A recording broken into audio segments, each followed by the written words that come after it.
मंगलवार, जी हां 6 अप्रैल इन चुनावों का सबसे बड़ा दिन इसलिए क्योंकि 475 सीटों पर मतदान हो रहा है। आज कुल 475 सीटों पर मतदान हो रहा है देश भर में। हम मौजूद हैं यहां पश्चिम बंगाल में, यहां पर 31 सीटों पर मतदान हो रहा है। हम कोलकाता में हैं, कोलकाता में मतदान नहीं है, लेकिन 31 सीटों पर 3 जिलों की पश्चिम बंगाल की यहां मतदान हो रहा है। आज 6 अप्रैल को 3 जिले दक्षिण 24 परगना, हुगली और हावड़ा, इनकी 31 सीटों पर मतदान हो रहा है। लेकिन कुल मिलाकर देश भर में 475 सीटों पर मतदान हो रहा है, क्योंकि दक्षिण के राज्यों में जहां चुनाव है वहां आज सभी सीटों पर मतदान है। पुदुचेरी की 30 सीटों पर 30 की सीटें हैं, 30 की 30 सीटों पर मतदान हो रहा है। 234 सीटें तमिलनाडु की, वहां पर आज मतदान हो रहा है सभी 234 में। और केरल की सभी 140 सीटों पर भी आज ही मतदान हो रहा है। इसके अलावा असम की भी 40 सीटों पर मतदान हो रहा है।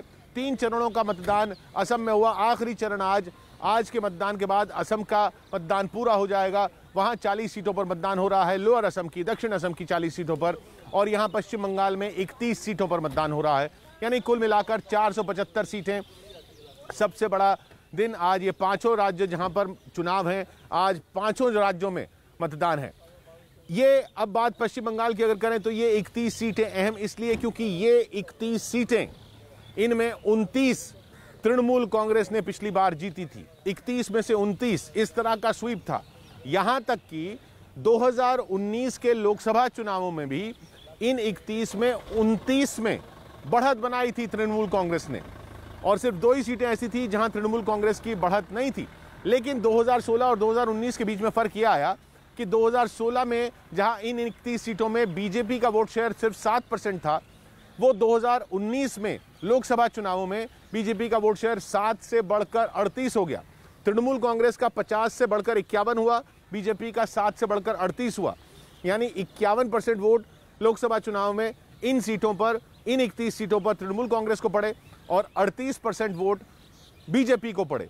फासला 13% का बहुत बड़ा है, लेकिन अगर इसको फासले को कम करना हो तो 6-7% और अगर बढ़ते हैं, जैसा बीजेपी का मानना है कि बढ़ेंगे, तो तृणमूल कांग्रेस के लिए मुश्किल हो सकती है। अगर तृणमूल को अपनी सरकार बचानी है तो इन 31 सीटों पर उसी तरह की स्वीप उसको करनी होगी जैसी उसने पिछली बार की थी।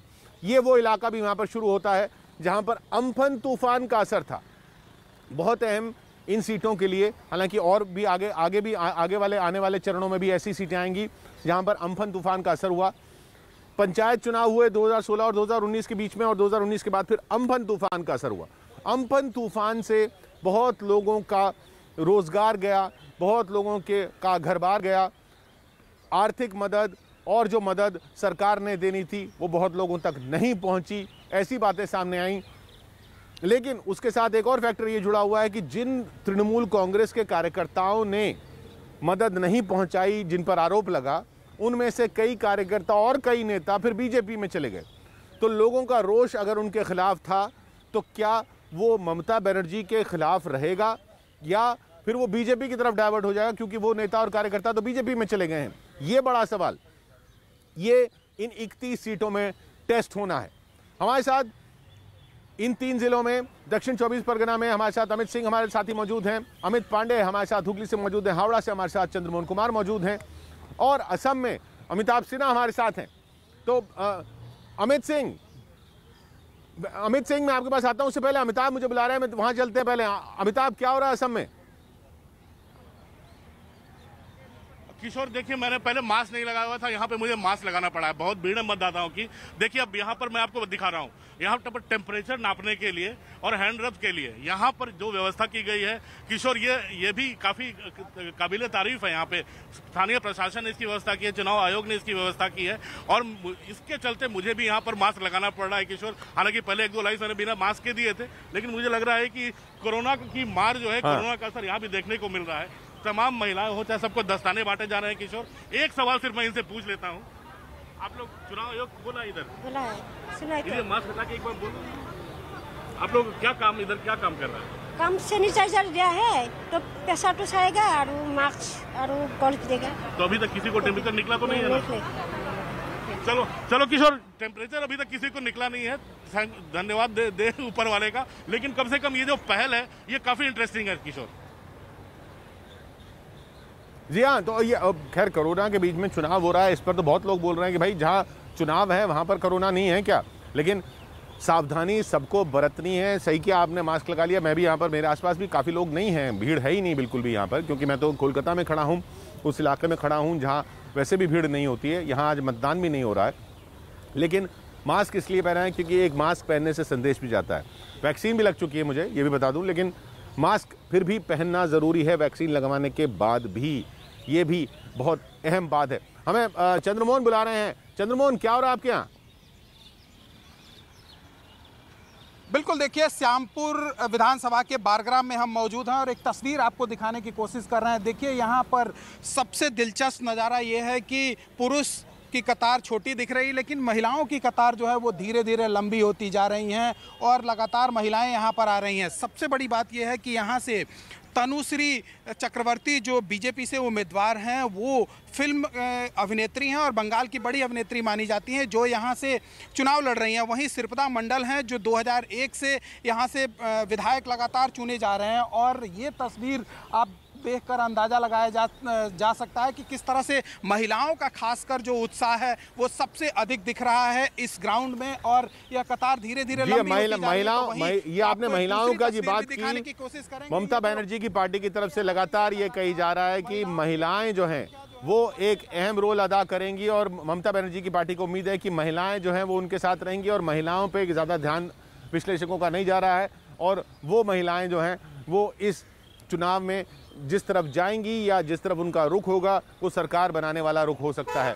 खैर ये सब तो 2 मई को पता चलेगा। हमें अमित सिंह बुला रहे हैं। अमित तारकेश्वर सीट पर मौजूद हैं, वहां पर जहां पर स्वपन दास गुप्ता चुनाव लड़ रहे हैं। जी अमित, क्या हो रहा है वहां पर? अमित पांडे, सॉरी। और आप यहाँ पर देख सकते हैं कि चुनाव आयोग ने खास इंतजाम किए हैं मतदाताओं को जागरूक करने के लिए। भी हर बूथ पर होता है, हर प्रदेश में होता है। यहाँ इस पवित्र धाम में इन्होंने बाकायदा एक इसका इंटरैक्टिव बोर्ड एक यहाँ पर लॉन्च किया है और इसके जरिए स्कैन करके चुनाव संबंधित जानकारी यहाँ पर लोग ले सकते हैं। बाकायदा इस जगह पर गुब्बारों से सजाया गया है। लोग प्रेरित हों आकर दें। महिलाओं की कतार तो आप देख सकते हैं कि लगातार, अभी कुछ देर पहले मैं लाइव दे रहा था तो खाली था। मैं रोक रहा हूँ अमित, मैं आपको रोक रहा हूँ। अमित सिंह हमें बुला रहे हैं, अमित सिंह हमें बुला रहे हैं दक्षिण 24 परगना से। सीधा अमित सिंह के पास चलते हैं। अमित, क्या हो रहा है वहां पर?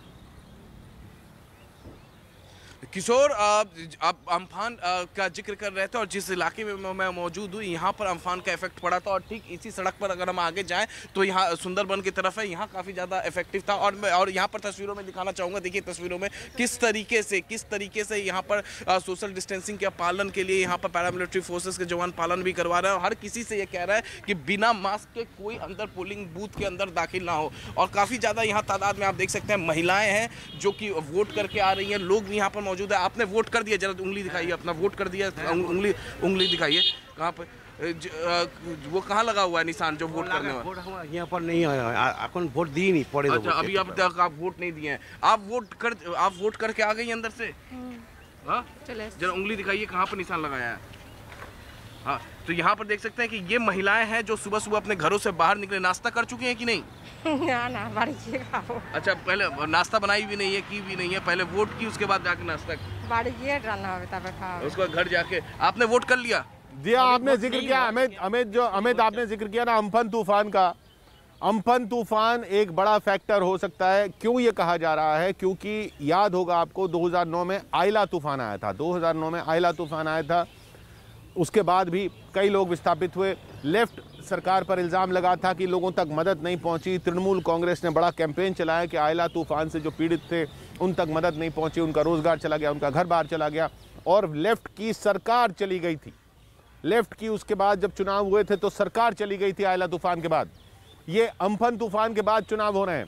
बीजेपी को भी यही उम्मीद कि तृणमूल की सरकार चली जाएगी, क्योंकि तृणमूल के कई लोगों पर यह इल्ज़ाम लगा था कि जो मदद थी वो नहीं पहुंची थी। इसलिए अम्फन तूफान जहां पर आया था, जहां पर लोगों का रोजगार गया था, जहां